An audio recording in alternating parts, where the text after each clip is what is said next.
ఇండియాలోనే #1 varicose veins hospital Avis vascular centre.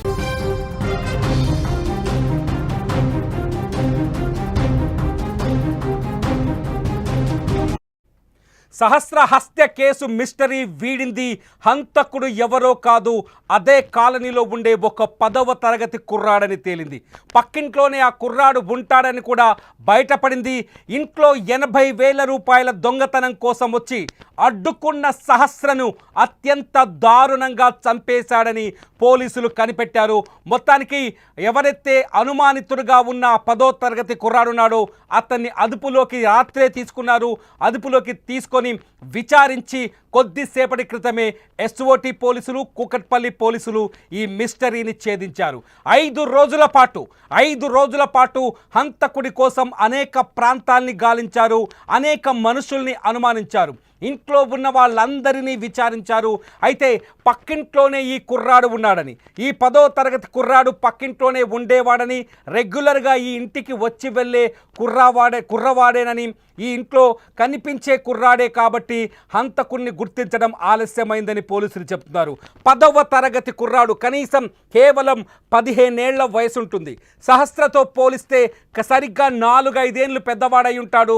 ఈ 4-5 ఏళ్ల పెద్దవాడు 80,000 దొంగతనం చేయడం కోసం, సహస్ర ఇంట్లో దొంగతనం చేయడం కోసం వచ్చి అన్యాయంగా చిన్నారిని అత్యంత దారుణంగా వాళ్ళింట్లోనే ఉన్న కత్తితో పొడిచి చంపాడని బయటపడింది. అంతేకాదు ఈ 10వ తరగతి చదివే ఈ కుర్రాడు, అతని పేరు చెప్పడానికి లేదు, మైనర్, అతని పేరు చెప్పడానికి వీల్లేదు. అయితే అతను ఈ దొంగతనం ఎలా చేయాలనే ఒక స్కెచ్ కూడా రాసుకున్నట్టుగా తెలుస్తోంది. ఒక పేజీ మీద, ఒక పేపర్ మీద దొంగతనం, ఆ డబ్బుని ఎలా దొంగతనం చేయాలని ఒక పేజీ మీద ప్లాన్ ఆఫ్ యాక్షన్ రాసుకొని ఆ ప్లాన్ ప్రకారమే ఆ ఇంట్లో చొరబడి దొంగతనానికి ప్రయత్నించాడు. అయితే ఆ ఇంట్లో సహస్ర కూడా ఉంది, ఒక్కతే ఉందనే విషయం తెలియకపోవటం, ఇంట్లోకి చొరబడిన తర్వాత సహస్ర 11 ఏళ్ల వయసు కాబట్టి సహస్ర అడ్డుకునే ప్రయత్నం చేయడంతో సహస్రని అత్యంత పాశవికంగా 20 సార్లు చచ్చిపోయిందా అని కన్ఫామ్ చేసుకునే వరకు, చనిపోయిందని కన్ఫామ్ చేసుకునే వరకు అత్యంత దారుణంగా పొడిచి చంపినట్టు మొత్తానికి పోలీసులు బయటకు గుట్టును లాగేశారు. అన్యాయంగా ఒక పసిబిడ్డని 80,000 రూపాయల కోసం 10వ తరగతి చదివే ఒక కుర్రాడు ఇంత దారుణానికి ఒడిగడతాడని ఎవ్వరూ ఊహించలేదు. సహస్ర హత్య తర్వాత పోలీసులు దాదాపు 5 బృందాలుగా విడిపోయారు, 5 ప్రాంతాల్లో సంచరించారు. సహస్ర హంతకులను వెతికేందుకు రకరకాల కోణాల్లో విచారణ జరిపారు. ఏదైతే సహస్ర నివాసం ఉంటుందో ఆ ఇంట్లో ఉన్న పురుషులందరినీ తీసుకెళ్ళి విచారించారు. కొన్ని పేర్లను కూడా బయటకు తీసుకొచ్చారు, కొన్ని రకాల కథలు కూడా వెలుగులోకి వచ్చాయి. కానీ ఇవన్నీ అబద్ధాలని, అవాస్తవాలని, కేవలం ఒక 10వ తరగతి చదువుతున్న కుర్రాడు ఈ దారుణానికి ఒడిగట్టాడని చివరికి నిర్ధారణకు వచ్చారు పోలీసులు. సహస్రాన్ని హత్య చేసేందుకు వచ్చిన కుర్రాడు గతంలో కూడా ఈ ఇంటికి పదే వచ్చేవాడని కూడా పోలీసులు స్పష్టత ఇస్తున్నారు, కూకట్పల్లి పోలీసులు. దీంతో ఆ 10వ తరగతి కుర్రాడి ఇంట్లోకి వచ్చి వెళ్ళటాన్ని ఎవరు అనుమానంగా చూడకపోవడం, ఆ కుర్రాడే ఈ హత్య చేసి ఉంటాడని ఎవరు అంచనా వేయకపోవడం, ఆ కుర్రాడి ఇంటికి రెగ్యులర్గా వచ్చేవాడు కావడంతో తెలిసిన వ్యక్తిగా ఇగ్నోర్ చేయటంతో ఈ హత్య కేసు మిస్టరీగా మారింది. కొంతసేపు మిస్టరీగా, అంటే హంతకుణ్ణి పట్టుకోవడం అతిపెద్ద సమస్యగా మారింది. కేవలం 10వ తరగతి చదివే ఒక కుర్రాడు ఇంత దారుణానికి ఒడగడతాడని ఎవ్వరూ అంచనా వేయరు. 10వ తరగతి చదివే ఒక కుర్రాడు ఇంత కిరాతకంగా, ఇంత క్రిమినల్ మెంటాలిటీతో ఉంటాడని, అతని సైకలాజికల్ పరిస్థితి ఏంటని, అతని మానసిక పరిస్థితి ఏంటని ఎవ్వరూ అంచనా కూడా వేయలేదు. సో 10వ తరగతి చదివే ఒక కుర్రాడు ఇంత పకడ్బందీ ప్లాన్ చేసి హత్య చేసి దొరకకుండా తప్పించుకొని తిరుగుతాడని కూడా ఎవరు అంచనా వేయలేదు. బహుశా ఆ ఇంట్లో ఉండేవాళ్ళు కూడా, లేకపోతే ఆ కాలనీలో నివాసం ఉండేవాళ్ళు కూడా ఈ అంచనా వేసి ఉండరు. ఎప్పుడైతే పోలీసులు మఫ్టీలో వచ్చి ఆ బాలుని తీసుకెళ్లారో అప్పటి నుంచి సాధారణ విచారణ అనుకున్నారు. కానీ విచారణలో అసలు విషయం వెలుగులోకి వచ్చినట్టుగా స్పష్టంగా అర్థమవుతుంది. 10వ తరగతి చదివే ఒక కుర్రాడు అన్యాయంగా ఇంత రౌడీలాగా, ఇంత క్రిమినల్ లాగా పెద్ద పెద్ద పేరు మోసిన దుండగులు కానీ హంతకులు కూడా చేయలేని స్థాయిలో ఒక పకడ్బందీ ప్రకారం ఒక స్కెచ్ వేసుకొని పేపర్ మీద ఈ మర్డర్ స్కెచ్ రాసుకున్నాడు. చెప్తున్నారు అక్కడున్న పోలీసుల నుంచి అందుతున్న సమాచారం ప్రకారం ఏంటంటే అతని మోటివ్ ఏంటంటే ఎవరైతే సహస్ర ఇంట్లో ఉన్న డబ్బును కొట్టేయాలి. సహస్ర ఇంట్లో వాళ్ళ అమ్మ నాన్న ఇద్దరు జాబ్కి వెళ్తారు, పొద్దున్నే ఇంటికి తాళమేసి వెళ్తారు, ఇల్లు పెంట్ హౌస్లో ఉంటుంది కాబట్టి కింది పోర్షన్స్లో ఉండేవాళ్ళు కావచ్చు, ఆ పెంట్ హౌస్ దగ్గరికి వచ్చే వాళ్ళ సంఖ్య చాలా తక్కువగా ఉంటుంది. ఆ సమయంలో ఆ ఇంట్లోకి చొరబడి డబ్బులు కొట్టేయాలన్నది ఆ కుర్రాడి ప్లాన్. ఆ ప్లాన్ని మొత్తం ఒక పేపర్ మీద రాసుకున్నాడని చెప్తున్నారు పోలీసులు. ఒక పేపర్ మీద ఎలా దొంగతనం చేయాలి, 80,000 రూపాయలని ఎలా దొంగతనం చేయాలని ఒక పేపర్ మీద రాసుకున్నారని పోలీసులు చెప్తున్నారు. ఆ పేపర్ మీద రాసుకున్న తర్వాత అనుకున్నట్టుగానే ఆ పేపర్ మీద తను పెట్టుకున్న ప్లాన్ ప్రకారమే దొంగతనం కోసం ఆ ఇంట్లోకి వచ్చాడు. వచ్చేసరికి ఇంట్లో ఎవరు ఉండరని అనుకున్నాడు బహుశా, కానీ అప్పటికే సహస్ర ఇంట్లో ఉంది. ఎందుకంటే సహస్ర కేంద్రీయ విద్యాలయంలో చదువుతోంది. కేంద్రీయ విద్యాలయంలో చదవడం వల్ల ఆ రోజు సహస్రకి స్కూల్లో స్పోర్ట్స్ ఈవెంట్స్ ఉండటం వల్ల సెలవులు ఇచ్చారు. 5వ తరగతి చదువుతున్న సహస్ర స్కూల్లో సెలవులు ఇచ్చారు. సెలవులు ఇవ్వడంతో సహస్ర ఇంట్లోనే ఉండిపోయింది. ఇంట్లోనే ఉండిపోవడంతో సహస్ర ఇంట్లుందనే విషయాన్ని ఆ కుర్రాడు ఎవరైతే హత్యకు పాల్పడ్డాడో 10వ తరగతి కుర్రాడు అంచనా వేయలేదు. అంచనా వేయకపోవడం వల్ల ఊహించని విధంగా సహస్ర ఎదురుపడింది ఇంట్లో. దీంతో దొంగతనం చేసే సమయానికి సహస్ర చూడటం, ఆ సహస్ర దొంగతనాన్ని అడ్డుకునే ప్రయత్నం చేయడంతో ఇష్యూ పెద్దగా అవుతుందని, విషయం బయటకు వస్తుందని భావించిన ఆ 15 ఏళ్ల కుర్రాడు, బహుశా అతని వయసు 15 ఏళ్ళు ఉంటుందని పోలీసులు ఒక అంచనాకు వచ్చారు. సో దీంతో సహస్రని ఆ విషయం చెప్పకుండా చేసే ప్రయత్నం చేశాడు. దీంతో ఫస్ట్ ఏం చేయాలో ఆలోచించిన వ్యక్తి సహస్రని ఎలా ఆపాలో అతనికి అర్థం కాలేదు. ఇంట్లో కిచెన్లోనే ఉండే కత్తిని తీసుకొని సహస్ర పైన అత్యంత పాశవికంగా దారుణంగా దాడికి దిగినట్టు తెలుస్తోంది.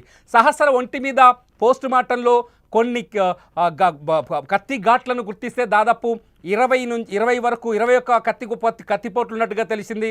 21 మెడపైనే, కేవలం మెడపైనే 14 సార్లు కత్తితో పొడిచారు. అంటే మెడ భాగంలో ఈ స్థాయిలో కత్తితో పడవడం అంటే వీలైనంత వేగంగా సహస్ర ప్రాణం తీయాలని, ఆమె ఊపిరి తీయాలని ఒక ఆవేశంలో అత్యంత దారుణంగా ఆ అబ్బాయి హంతకుడు అని చెప్పాలా ఇక్కడ, లేకపోతే మైనారిటీ తీరలేదు అతను, ఆ అబ్బాయి దాడి చేస్తున్నట్టుగా తెలుస్తుంది.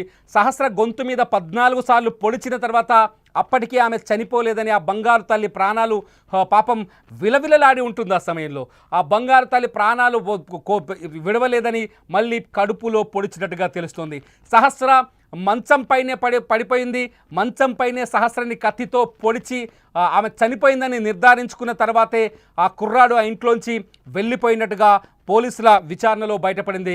అత్యంత పాశవికమైన సంఘటన ఇది. నిజంగా ఒక 10వ తరగతి చదివే కుర్రాడు ఒక క్రిమినల్ లాగా ఆలోచిస్తాడని సమాజం ఎవ్వరూ అంచనా వేయలేం. నిజంగా ఒక్క మాటలో చెప్పాలంటే అంచనాకు అంతు చిక్కని నేరాలు జరుగుతున్నాయని చెప్పడానికి మనుషుల మైండ్ సెట్, వయస్సుతో సంబంధం లేకుండా మనుషుల మైండ్ సెట్ ఏ స్థాయిలో ఉంటుందో, ఎంత క్రిమినల్గా ఆలోచిస్తున్నారో మనుషులు ఒక్కసారి ఆలోచించవచ్చు.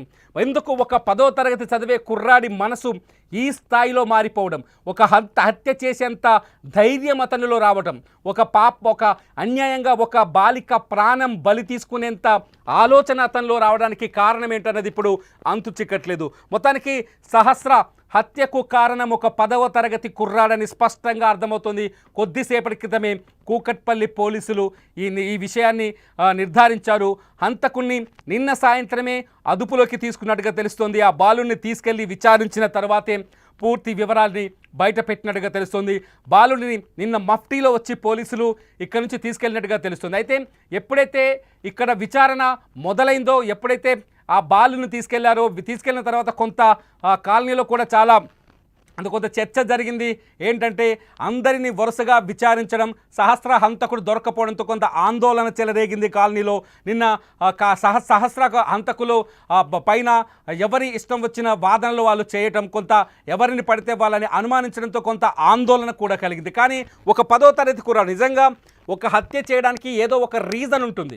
ఈ సహస్ర మర్డర్ని మనం చూస్తే 20 సార్లు కత్తితో ఆమె పైన దాడి చేయడంతో మనం అనుకున్నాం ఇది ఖచ్చితంగా కుట్రపూరితమైన మర్డర్ అయి ఉంటుందని చాలామంది ఎక్స్పెక్ట్ చేశారు. పోలీసులు అదే చెప్పారు. మనం కూడా గతంలో జరిగిన ఇన్సిడెంట్స్ ఆధారంగా చూస్తే చాలా కుట్రపూరితంగా కఠినాతి కఠినమైన అంటే ఒక పగతో రగిలిపోయే వ్యక్తులు మాత్రమే ఇటువంటి హత్యలు చేస్తారు. కాబట్టి సహస్రని చంపిన వాళ్ళ వెనుక ఏదో పెద్ద మోటివ్ ఉందని అందరూ అంచనా వేశారు. సహస్రని చంపడానికి ఖచ్చితంగా పాత కక్షలో పాత పగలో అయ్యి ఉంటాయని కూడా అంచనాలు వేశారు. ఈ నేపథ్యంలోనే సహస్ర కుటుంబ సభ్యుల నుంచి కూడా వీలైనంత ఎక్కువ సమాచారాన్ని తీసుకునేందుకు పోలీసులు ప్రయత్నించారు. 2-3 సార్లు వాళ్ళని స్టేషన్కి పిలిచి వాళ్ళ దగ్గరున్న అనుమానాలు కావచ్చు, వాళ్ళకి కలిగిన అనుమానాలు కావచ్చు, వాళ్ళకి గతంలో ఉన్న విభేదాలు లేకపోతే పాత శత్రువులు కావచ్చు, వీళ్ళందరికీ సంబంధించిన సమాచారాన్ని కూడా తీసుకునే ప్రయత్నం చేశారు. ఆ తర్వాత సహస్ర తల్లిదండ్రిని కూడా విచారించారు. తల్లిదండ్రుల దగ్గర నుంచి కూడా వీలైనంత ఎక్కువ సమాచారం తీసుకునే ప్రయత్నం చేశారు. అంతేకాదు సహస్ర హత్యకు గురైన ఇల్లు ఉంది కదా, ఆ ఇంట్లో ఉండే మనుషులని పురుషులను కూడా తీసుకెళ్లారు. కొందరు పేర్లను కూడా కొంత అనుమానించారు.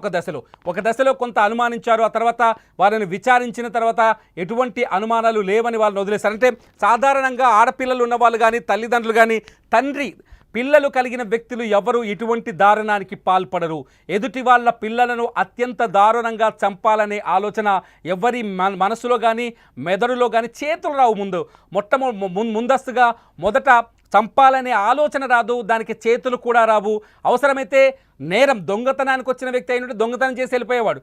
కానీ ఒక 10వ తరగతి కుర్రాడి ఎలా ఆలోచించాడు ఇంత అసలు ఎటుపోతుంది సమాజం అనే ప్రశ్నలు కలుగుతున్నాయి. ఇక్కడ 10th క్లాస్ చదివే కుర్రాడు ఇంత దారుణంగా 10th క్లాస్ చదివే కుర్రాడు 15 ఏళ్ల వయసులో ఇంత దారుణంగా ఆలోచించాడంటే అతని బ్రెయిన్ ఏమనుకోవచ్చు, అతని బ్రెయిన్ ఎలా ఉందనుకోవచ్చు, ఎట్లా ఆలోచించవచ్చు. 10వ తరగతి చదివే కుర్రాడికి డబ్బులు 80,000 రూపాయల అవసరం ఏమొచ్చింది? 80,000 రూపాయలు దొంగతనం చేయాలి, ఆ 80,000ని ఖర్చు పెట్టుకోవాలి, ఆ 80,000ని దొంగతనం ఎలా చేయాలో అని దానికోసం ఒక పేపర్ మీద స్కెచ్ చేసుకోవడం, ఆ స్కెచ్ ప్రకారమే ఇంట్లోకి చొరబడ్డ తర్వాత ఎదురుపడ్డ సహస్రని అత్యంత దారుణంగా చంపటం. ఒక మనిషిని కత్తితో పొడిస్తే చచ్చిపోతుంది అనే ఆలోచన అతనికి లేదా, లేకపోతే అతనికి ఉన్న అవసరం ముందు ఈ హత్య కూడా చాలా చిన్నదిగా కనిపించిందా? 15 ఏళ్ల కుర్రాడికి 80,000 రూపాయల డబ్బుల అవసరం ఏంటి? ఆ అవసరం ముందు ఈ హత్య కూడా అత్యంత చిన్నగా కనిపించింది అంటే ఆ కుర్రాడి మైండ్ సెట్ ఏ స్థాయిలో ఉందో అర్థం చేసుకోవచ్చు. ఎవరా 10వ తరగతి కుర్రాడు ఎందుకు ఈ పాపని చంపాడు అనేది ఇంకా పోలీసులు బయటపెట్టే అవకాశం ఉంది. అతన్ని మీడియా ముందు చూపించే అవకాశాలు చాలా తక్కువగా ఉంటాయి ఈ కేసులో. ఎందుకంటే అతను మైనర్ కాబట్టి అతన్ని మీడియా ముందుకు తీసుకొచ్చే అవకాశాలు చాలా తక్కువగా ఉంటాయి. పోలీసులు నిర్ధారణ చేసిన తర్వాత నేరుగా అతన్ని కోర్టులో హాజరుపరిచే అవకాశం ఉంటుంది. అతని కోర్టులో కూడా అత్యంత సీక్రెట్గా విచారించే అవకాశం కనిపిస్తుంది. అంతేకాదు అతను ఇంత దారుణానికి ఒడిగట్టడానికి కారణాలు ఏంటనేది కూడా విచారించే అవకాశం కనిపిస్తుంది. కానీ మొత్తానికి ఆ సహస్ర తల్లిదండ్రులకు తీరని దుఃఖాన్ని మిగిల్చాడు ఆ 10వ తరగతి కుర్రాడు. సహస్రని ఎంతో అల్లారు ముద్దుగా ప్రేమగా పెంచుకున్నారు సహస్ర తల్లి రేణుక, తండ్రి కృష్ణ. వాళ్ళు ఎంతో ఇష్టంగా కష్టపడి వాళ్ళ మదర్ మాట్లాడుతుంటే మనకు అనిపిస్తుంది, నా కూతురు కోసం రూపాయి పోగేసి నేను గవర్నమెంట్ దగ్గర కొన్ని పోస్ట్ ఆఫీస్లో పాలసీలు కడుతున్నాను, నా బంగారు తల్లిని చాలా కాలికి మట్టంటకుండా పెంచాలనుకున్నాను అని ఎంతో బాధతో ఆమె చెబుతున్న మాటలు వింటుంటే కళ్ళలోంచి అసలు గుండె రగిలిపోతుంది, గుండెలోంచి దుఃఖం పొంగుకొస్తుంది. ఆ తల్లి మాటలు విన్న తర్వాత ఆ తల్లి ఆక్రందన చూడొచ్చు, సహస్ర మృతదేహాన్ని చూసి ఆ తల్లి ఏడ్చిన తీరు చూడొచ్చు. కానీ ఇక్కడ చాలా భయపడాల్సిన విషయం ఏంటంటే, ఇక్కడ భయపడాల్సిన విషయం చాలా పెద్దది ఉంది. ఎందుకంటే పిల్లలే ఇక్కడ హత్యకు గురైంది కూడా ఒక అమాయకమైన బాలిక, హత్య చేసింది 15 ఏళ్ల లోపున్న ఒక బాలుడు. అతను మైనర్ కాబట్టి అతని పేరు చెప్పడానికి లేదు, మైనర్ కాబట్టి 10th క్లాస్ స్టూడెంట్ కాబట్టి అతని ఫోటో చూపించడానికి, అతని వివరాలు పూర్తి స్థాయిలో చెప్పడానికి వీలు లేదు, చట్టం దానికి అంగీకరించరు. కానీ ఆ తల్లి ఏడుస్తుంటే వాళ్ళ అమ్మ ఏడుస్తున్నట్టుగా ఆ హత్య చేసిన కుర్రాడికి కనిపించలేదా? రేణుక తన కూతురు కోసం బోరున విలపిస్తుంటే ఆ బాధ ఆ హత్య చేసిన కుర్రాడికి కనిపించలేదా? వాళ్ళ అమ్మ రేణుక ఒకే వయసులో ఉండి ఉంటారు. అటు ఇటు రమారమి. ఈ రేణుక ఎవరైతే ఈ సహస్ర తల్లి రేణుక ఉందో, ఆ రేణుక అట్లాగే హత్య చేసినట్టుగా చెబుతున్న ఆ కుర్రాడి తల్లి ఒకే వయసులో, ఒకే స్థాయిలో, ఒకే ఏజ్లో ఉండుంటారు. ఈ అమ్మ ఎంతో ఆ అమ్మ కూడా అంతే. ఈ అమ్మకు ఎంత దుఃఖం కలుగుతుందో ఆ అమ్మకు కూడా అంతే దుఃఖం కలుగుతుంది. ఈ అమ్మ ఏడుస్తుంటే తన తల్లి ఏడ్చినట్టుగా కుర్రాడు భావించలేదా? అన్యాయంగా తనకంటే కేవలం 3-4 ఏళ్ల వయసు తక్కువ ఉన్న చిన్నారిని చంపాలన్న ఆలోచన తనకి ఎందుకు వచ్చింది? మొదటి నుంచి ఇక్కడ మనం అనుకుంటున్నాం హంతకుడు ఎక్కడో లేదు, ఆ పరిసర ప్రాంతాల్లోనే ఉంటాడని. ఎందుకంటే ఆ బిల్డింగ్లో కూడా ఉండొచ్చు అనే అంచనాలు మొదటి నుంచి ఎందుకు వచ్చాయి? ఎందుకంటే పోలీస్ జాగిలం ఆ బిల్డింగ్ని దాటి 100 మీటర్లు పరిధిని దాటి ఎక్కడికి వెళ్ళలేదు. Reason number 1. Reason number 2 police జాగిలంతో పాటు అక్కడున్న సీసీ కెమెరాల్లో కూడా ఏ హంతకుడు, ఏ వ్యక్తి అనుమానాస్పదంగా కనిపించలేదు. కొంత వాళ్ళ ఫాదర్ ఉదయం చెప్పారు, కొంత సీసీ కెమెరాల్ని మరింత లోతుగా పరిశీలించాలి, ఒక వ్యక్తి గేటు లోపలికి వెళ్ళి బయటకు వస్తున్నట్టుగా అనుమానాలు కలిగాయని వాళ్ళ తండ్రి చెప్పాడు. తండ్రి చెప్పిన నేపథ్యంలో అనుమానాలు కలిగించే విధంగా కొంత విచారణ జరిపించాలన్న ఫాదర్ కోరారు సహస్ర తండ్రి. అయితే సీసీ కెమెరాల్లో కూడా ఈ బాలుడికి సంబంధించిన ఎటువంటి దృశ్యాలు పూర్తిగా దొరకలేదని, తర్వాత పరిశీలనలో సీసీ కెమెరాలో ఉన్న విజువలే కూడా ఒక కారణమని చెప్తున్నారు. సీసీ కెమెరాలో కనిపించిన ఆ విజువల్ ఆధారంగానే ఈ కేసుని ఛేదించారని చెప్తున్నారు. ఏది ఏమైనా సహస్ర హంతకుడైతే దొరికాడు. 5 రోజులుగా అటు పోలీసులని తిప్పలు పెట్టిన ఈ హంతకుడు సహస్ర తల్లిదండ్రులకు తీరని దుఃఖాన్ని మిగిల్చిన ఈ హంతకుడు దొరికాడు. 10వ తరగతి చదువుతున్న ఒక కుర్రాడు 80,000 కోసం చేసిన చోరీలో అన్యాయంగా బంగారు తల్లి సహస్ర బలైపోయింది.